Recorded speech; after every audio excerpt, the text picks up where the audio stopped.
After I bought our dream home with my inheritance, my husband declared his ex-wife and her 2 kids were moving in. I didn't argue. I just waited for them to pull into the driveway to see the truth. The scent of him was the first thing that hit me, a mixture of old paper, cedar, and the faint, clean smell of the soap he'd always used. It clung to his favorite flannel shirt, the one I held pressed to my face as I sat on the hardwood floor of my small city apartment. Around me were the neatly stacked boxes that held the last tangible pieces of my father's life. Each one was a tomb, a time capsule of a man who had been my anchor, my compass, my entire world. He'd been gone for 6 months, but the grief was still a raw, physical thing. It was a hollow space in my chest that ached with every breath. For the last year of his life, I had watched him fight a battle he was destined to lose, his strong frame withering under the relentless siege of cancer. He left me his house, a place I promptly sold because it was too full of his absence, and an inheritance that felt less like money and more like the weight of his love, a final gift I didn't know what to do with. The door clicked open and Mark came in, dropping his briefcase with a soft thud. He surveyed the scene, me, surrounded by boxes, clutching a faded plaid shirt like a life raft. His face softened into that familiar expression of tender concern, the one that had made me fall in love with him 5 years ago.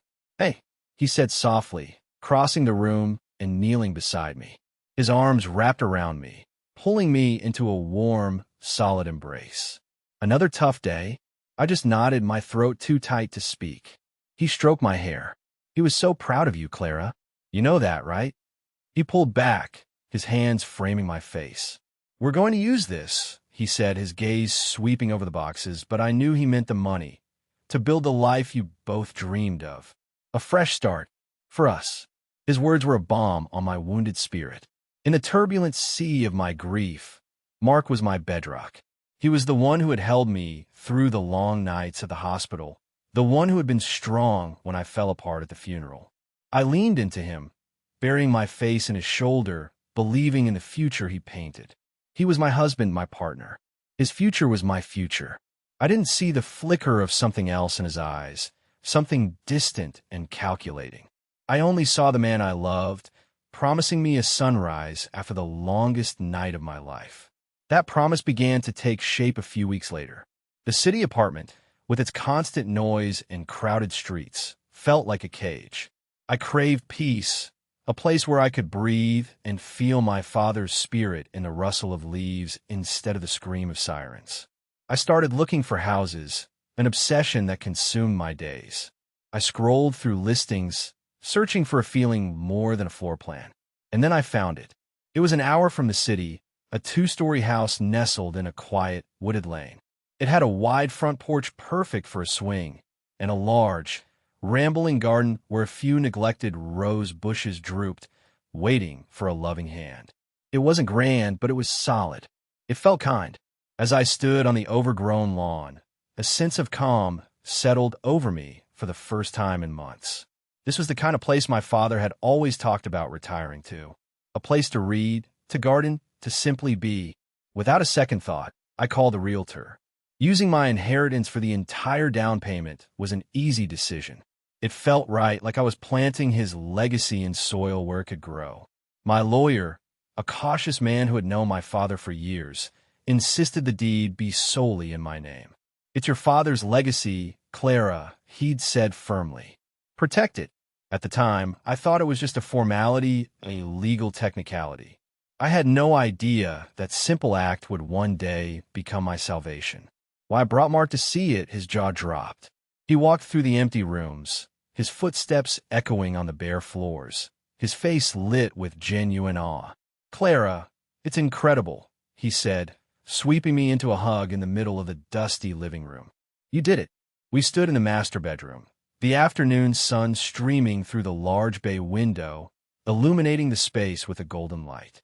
"This view," he breathed, looking out at the trees. "This is a room to wake up in. Perfect for us." He smiled, then turned, his eyes scanning the rest of the upper floor. "And look at all this extra space. My God, it's like this place was made for a big family." His words were innocent, joyful, but for a fleeting second, A strange chill prickled my skin. The phrase hung in the air, feeling less like an observation and more like a prophecy. I shook it off, telling myself it was just the grief making me anxious, seeing shadows where there was only light. We moved in a week later. The house was filled with the scent of fresh paint and the cheerful chaos of unpacked boxes. I was humming an old tune my dad used to love, carefully placing our new coffee mugs in the kitchen cabinet when Mark walked in.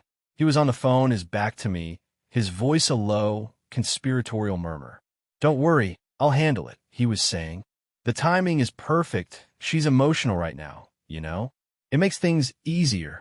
Yeah, it's the perfect setup for the kids." I froze, a mug halfway to the shelf. My blood ran cold. He was talking to Jessica, his ex-wife. I knew the cadence of their calls. He ended the call and turned, a bright, artificial smile plastered on his face when he saw me standing there. "Hey, kitchen's looking great." "Who was that?" I asked, my voice quieter than I intended. "Oh, just Jess," he said, waving a dismissive hand as he opened the fridge. "Logistics. You know how she is." "What did you mean?" I pressed, my heart starting to thud against my ribs, by a perfect setup for the kids. For the first time, I saw a flicker of annoyance in his eyes before he masked it with that practiced calm. "You're overthinking it, honey. We were just talking about the school district out here. It's much better than theirs. That's all." He closed the fridge and walked over to me, placing a kiss on my forehead. "You seem tense. It's just the stress of the move. Let's focus on making this place our home." He was so smooth, so reasonable.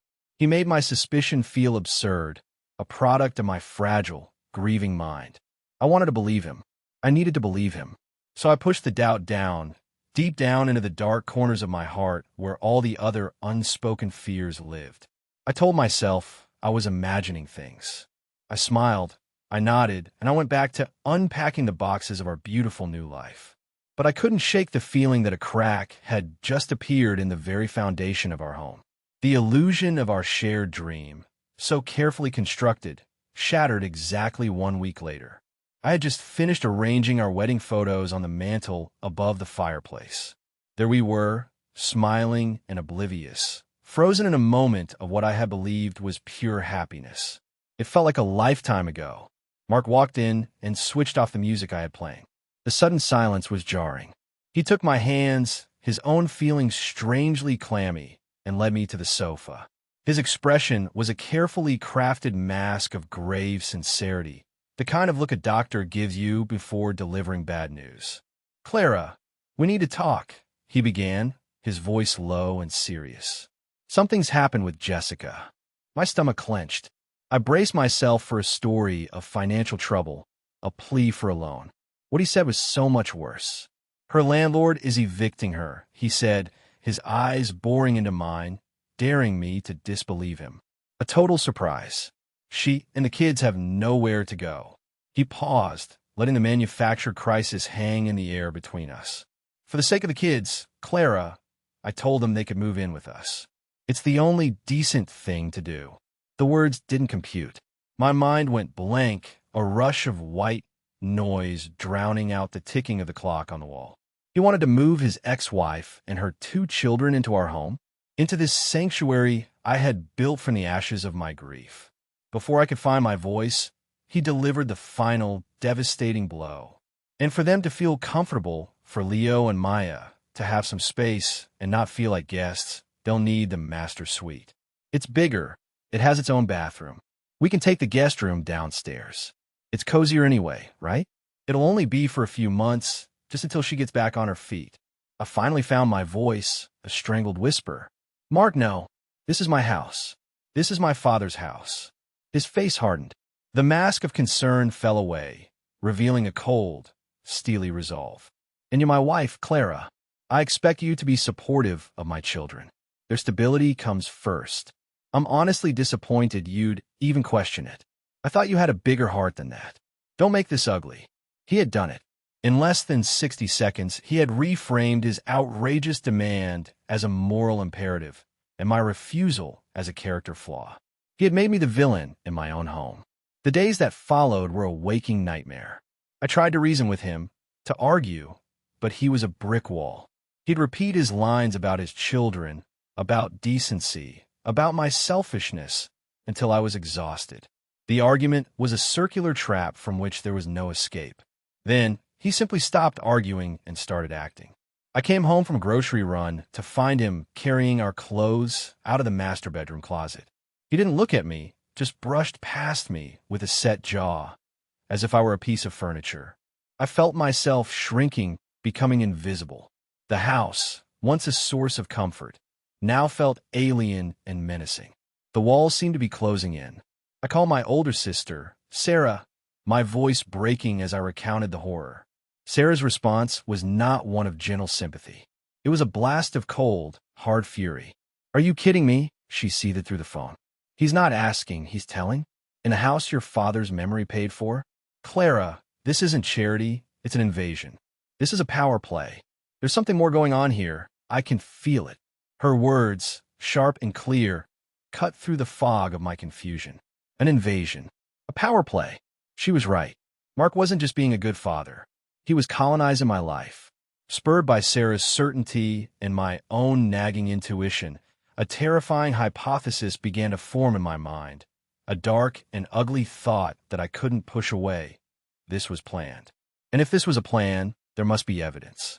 The thought festered for 2 days. I watched Mark on the phone, laughing with Jessica as they planned the logistics of the move. I watched him measure the windows in the master bedroom for new curtains. He was building a new life. It didn't include me. That night, I lay awake in the downstairs guest room, listening to the unfamiliar sounds of the house from this new, lower vantage point. Mark was sound asleep beside me, his breathing deep and even. He was a man at peace, confident in his victory. Around 2 a.m., I slipped out of bed. My hypothesis drove me, a desperate need to know if I was going insane or if my world was truly as sinister as it now seemed. I crept into the living room. The family laptop was open on the coffee table, its screen dark. My heart hammered against my ribs as I lifted the lid. He'd left his Messenger app open. It was a careless mistake, born of arrogance. He never dreamed I would look. My eyes fell upon his chat history with Jessica. My hands trembled as I started to scroll up, back through weeks, then months of their private world. And my own world imploded. It was all there. A long, meticulous history of their deceit. They had a nickname for me, the Golden Goose. Jess, has the goose laid the golden egg yet? Mark, the lawyer is finalizing the probate. Soon.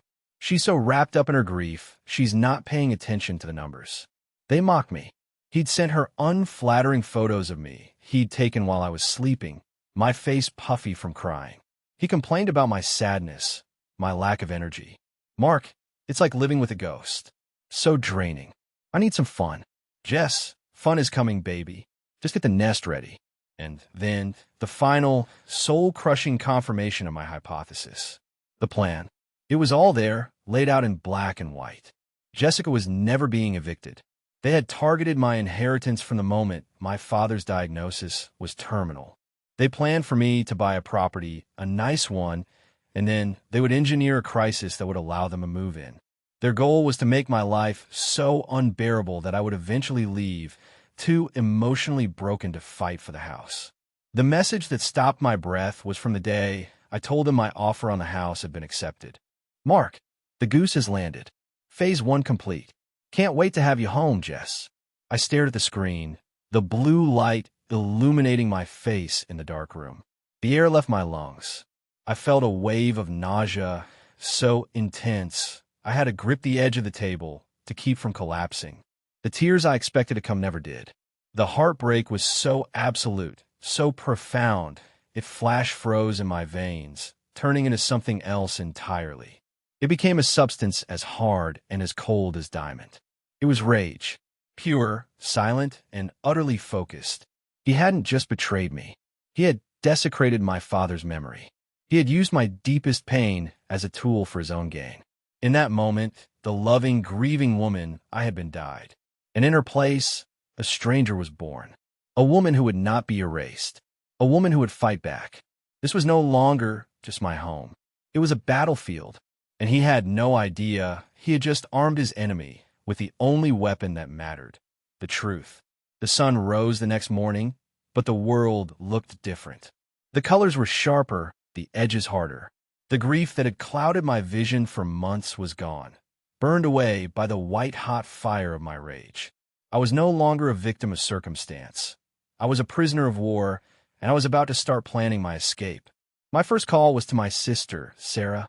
I didn't cry. My voice was chillingly calm as I read her the messages from the laptop. She was silent on the other end, but I could feel her fury vibrating through the phone.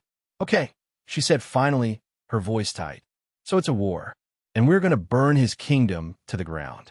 "No," I said, a cold clarity settling over me. "He doesn't have a kingdom.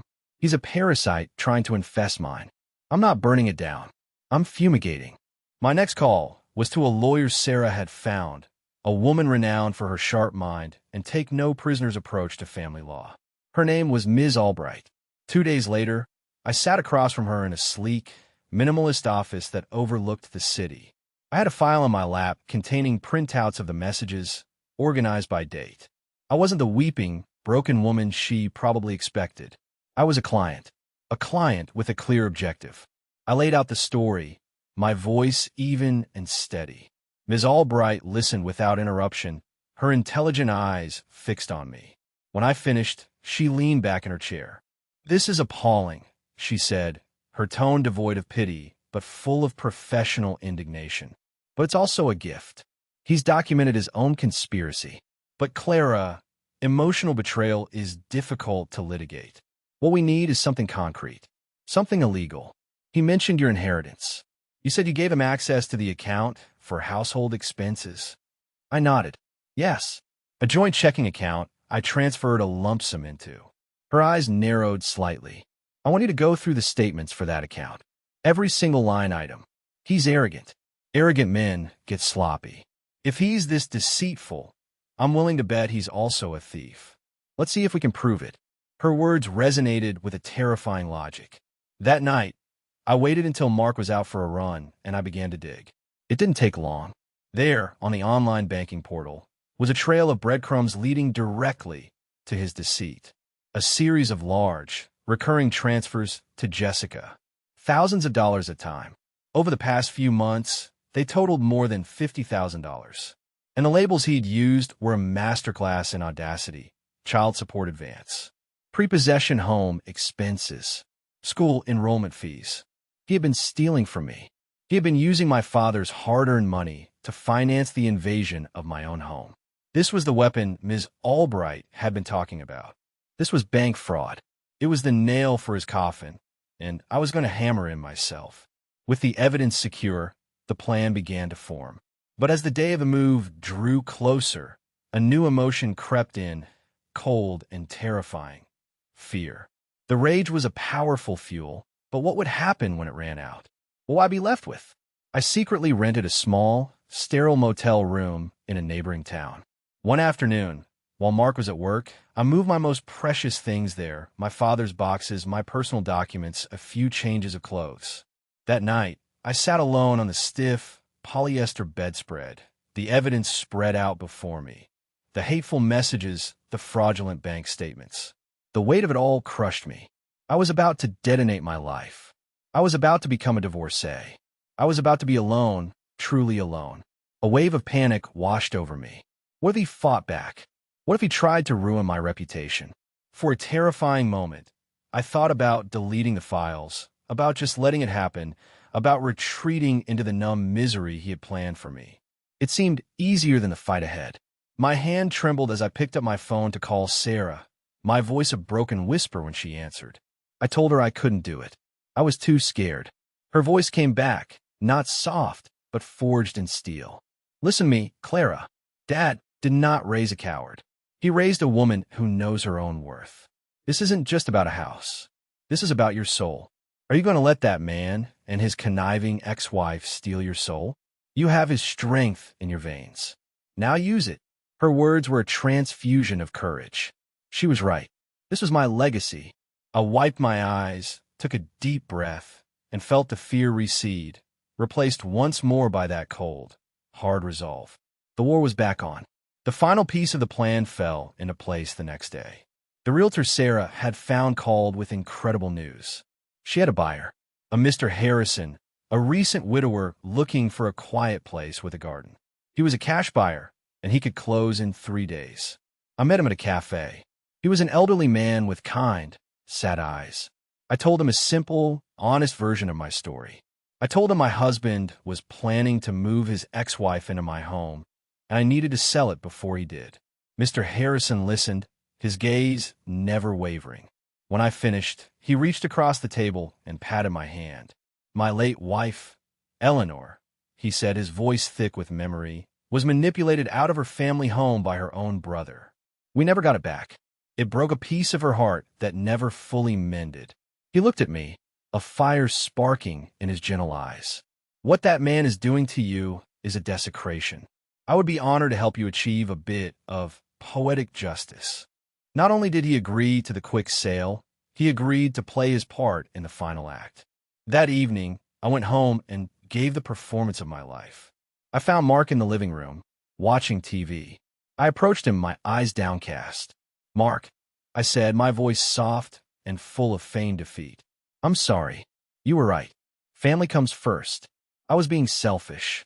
I've prepared the guest room for us." The look of smug triumph that spread across his face was almost comical. He jumped up and pulled me into a hug, squeezing me tight. "That's my girl," he whispered into my hair. "I knew you'd come around. You always do."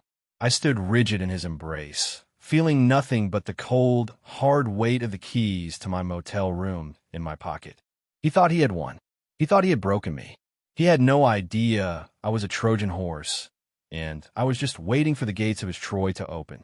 The next 3 days, I was the perfect compliant wife. I helped him pack our remaining things from the master suite. I made him his favorite meals. I smiled and nodded.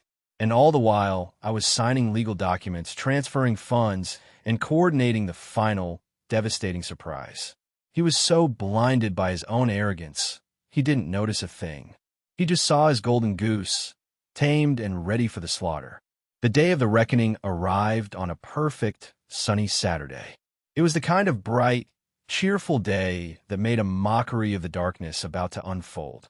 I was parked down the street, my heart a steady, rhythmic drum in my chest. I watched as Mark's big SUV pulled into the driveway. He was at the wheel, a triumphant grin on his face. Jessica was in the passenger seat, looking radiant, like a queen returning to her rightful throne. In the back, their 2 children, Leo and Maya, were already bickering over who would get which side of the master bedroom. They piled out of the car, laughing, their arms full of boxes. They were a portrait of smug victory, ready to claim their prize. And then their laughter died. It died as their eyes fell on the large, professionally printed sold sign hammered into the front lawn. It died as they read the cheerful, custom banner hanging from the porch railing. "Welcome home, Harrisons." And it turned to stunned silence as they saw the figure sitting in a rocking chair on the porch, sipping a tall glass of iced tea. It was Mr. Harrison, a gentle smile on his face, looking for all the world like he had lived there his entire life. Mark was the first to recover. Confusion morphed into rage. "Who the hell are you?" he bellowed, stomping across the lawn toward the porch. "What is this? What's going on?" That was my cue. I put my car in drive and pulled up at the curb behind his SUV.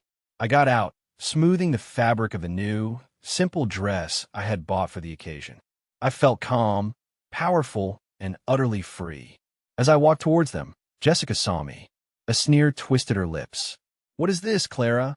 Some kind of pathetic joke?" She started towards the front door, dismissively waving me off. "Whatever. This is our house now. Get out of the way." She tried to push past me to storm the porch, but Mr. Harrison stood up. He wasn't a large man, but he radiated an unshakable authority. "Excuse me, ma'am," he said, his voice polite but firm as steel. "This is private property." All eyes turned to me. Mark's face was a mask of thunderous disbelief. "Clara, what have you done?" I stopped on the walkway, a few feet from him, and I met his gaze. I didn't shout. My voice was clear, and it carried in the still afternoon air. "He's the new owner, Mark," I said simply. "I sold the house." "You what?" "You can't do that," he sputtered. "I can, and I did. It was my house, remember? I held up the folder I was carrying. I also know about the $50,000 you stole from my father's inheritance. I know about the fraud. I turned my cool gaze to Jessica, whose face had turned a pasty, ashen white. And I know about the golden goose. I hope your phase one was worth it, I said, letting the words hang in the air. Because it's over. Mark tried to rally, to deploy his only weapon. You're insane, he yelled, his voice cracking. He turned to his children, who were watching with wide, confused eyes. Look what she's doing. She's destroying our family. You destroyed our family, Mark, I said, my voice cutting through his theatrics. You did it with every lie, every message, and every dollar you stole. At that moment, a man in a crisp suit stepped forward from a car that had parked quietly behind mine. He was the process server Ms. Albright had arranged. He walked directly to Mark and handed him a thick envelope. Mark Peterson, you've been served. Mark stared dumbly at the divorce papers in his hand. He looked at me, at Mr. Harrison, at Jessica, his entire world crumbling in a matter of minutes. I didn't wait for the fallout. My part was done. I turned my back on the wreckage of my old life and walked to the small garden bed by the porch. There I knelt and carefully dug up a small, potted rosebush, one my father had planted our childhood home, a living piece of him I brought here. I held it gently in my hands. It was the only thing in this place that was truly mine to take. I placed it in my passenger seat, got in the car, and drove away. In my rearview mirror, I saw Jessica screaming at Mark, the kids crying, and Mr. Harrison calmly walking back inside his new home. I didn't feel joy. I didn't feel triumph. I felt a profound, quiet release, as if a mountain I had been carrying on my back had finally crumbled to dust. Months later, I received a letter from Ms. Albright.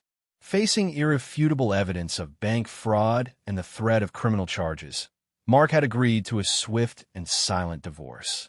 He'd signed away any claim to any asset. The last I heard, Jessica had left him, and he was living in a cramped rental across town, his reputation and finances in ruins. The final scene of my old life was not set on that battlefield of a front lawn. It's here, now, on the small, sunny balcony of my new apartment. It's a space that is entirely my own. My sister, Sarah, is here with me. We're laughing as we carefully repot my father's rosebush into a beautiful new ceramic planter. Its branches, which have been bare and thorny, now have tiny, green buds sprouting from them. New life. I used to think my dream was a house, a husband, a perfect life. But I was wrong. My dream, I realize now, was my father's true legacy. The strength to stand for what's right, the integrity to honor yourself, and the courage to cultivate your own garden, no matter how many times you have to start over. And this time, the roots are all mine.